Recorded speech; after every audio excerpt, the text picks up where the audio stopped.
नमस्कार दोस्तों, income tax वाला यूट्यूब चैनल की ओर से एक और इन्फॉर्मेटिव वीडियो में आप सबका स्वागत है। आज का video 5 crore 27 lakh tax payers के लिए है। इनकम टैक्स पोर्टल पर total 12 crore 56 lakh tax payer registered हैं, जिसमें से अभी तक केवल 7 करोड़ 29 लाख टैक्स पेयर ने रिटर्न फाइल की है। यानी कि बाकी बचे हुए 5.25 करोड़ टैक्स पेयर के लिए अब क्या ऑप्शन है।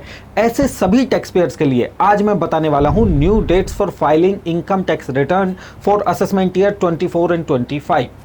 31 जुलाई की लास्ट डेट तो निकल चुकी है, तो ऐसे में इनकम टैक्स डिपार्टमेंट आपको 2 नई डेट्स के साथ आईटीआर फाइल करने का अलग ऑप्शन देता है, ताकि बचे हुए सभी टैक्स पेयर अपनी आईटीआर फाइल कर सकें। पहला ऑप्शन बिलेटेड रिटर्न, दूसरा ऑप्शन अपडेटेड रिटर्न। इन दोनों ऑप्शन में से आज मैं केवल बिलेटेड रिटर्न की बात करूंगा, क्योंकि दूसरा ऑप्शन 31 दिसंबर 2024 के बाद ओपन होगा। बिलेटेड रिटर्न उस आईटीआर को कहते हैं जो कि लेट फाइल हो।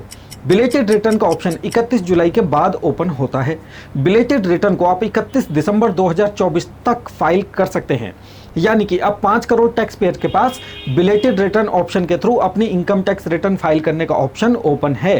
साथ ही बिलेटेड आईटीआर के कुछ नुकसान भी हैं। पहला नुकसान तो ये कि बिलेटेड आईटीआर को फाइल करने के लिए आपको कुछ लेट फीस भी देनी होती है। और भी नुकसान है जिन्हें मैं आगे बताऊंगा।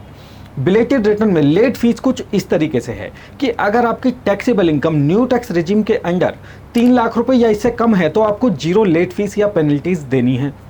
अगर इनकम 3 लाख रुपए से ज़्यादा है लेकिन 5 लाख रुपए तक है तो 1000 रुपए की लेट फीस है। और लास्ट में अगर इनकम 5 लाख रुपए से ज़्यादा है तो 5000 रुपए की लेट फीस लगेगी। अब इसे पेनल्टीज का हो या लेट फीस, पैसा तो टैक्स पेयर की पॉकेट से जाना है। हालांकि बिलेटेड रिटर्न को फाइल करने से टैक्स पेयर के रिफंड पर कोई फर्क नहीं पड़ता। यानी कि अगर आपने आईटीआर में टैक्स रिफंड क्लेम किया है तो वो आपको बिलेटेड रिटर्न के केस में भी मिल जाता है। अब आपके मन में एक सवाल आ सकता है कि बेसिक एग्जम्पशन लिमिट तो 2,50,000 रुपए है, तो ये 3 लाख रुपए की लिमिट कहां से आ गई। मैं कहूंगा आप बिल्कुल ठीक कह रहे हैं, लेकिन मैं भी अपनी जगह पे बिल्कुल ठीक हूं। एक्चुअली क्या है कि ओल्ड टैक्स रेजिम में बेसिक एग्जम्पशन लिमिट 2,50,000 रुपए है, लेकिन 31 जुलाई के बाद ओल्ड टैक्स रेजिम में आईटीआर फाइल करने का ऑप्शन क्लोज हो चुका है। अब न्यू टैक्स रेजिम में ही आपको अपनी इनकम टैक्स रिटर्न फाइल करनी होगी, और न्यू टैक्स रेजिम में बेसिक एग्जम्पशन लिमिट 3 लाख रुपए है।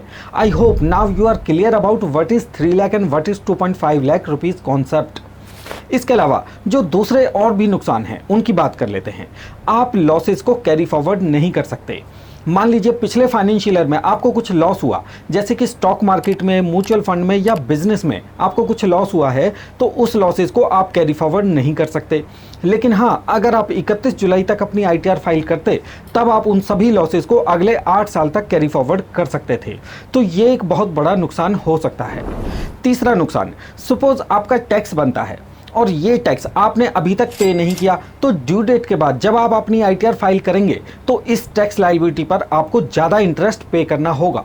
तो दोस्तों, ये थी एक कंप्लीट वीडियो कि लेट होने पर आपके पास इनकम टैक्स रिटर्न फाइल करने के क्या ऑप्शन हैं, क्या प्रॉफिट्स और लॉसेज आपको हो सकते हैं। इस वीडियो से रिलेटेड आपके मन में कोई डाउट हो तो आप कमेंट सेक्शन में हमसे पूछ सकते हैं, या डिस्क्रिप्शन बॉक्स में दिए लिंक का यूज़ करके आप डायरेक्टली हमसे कॉन्टैक्ट भी कर सकते हैं।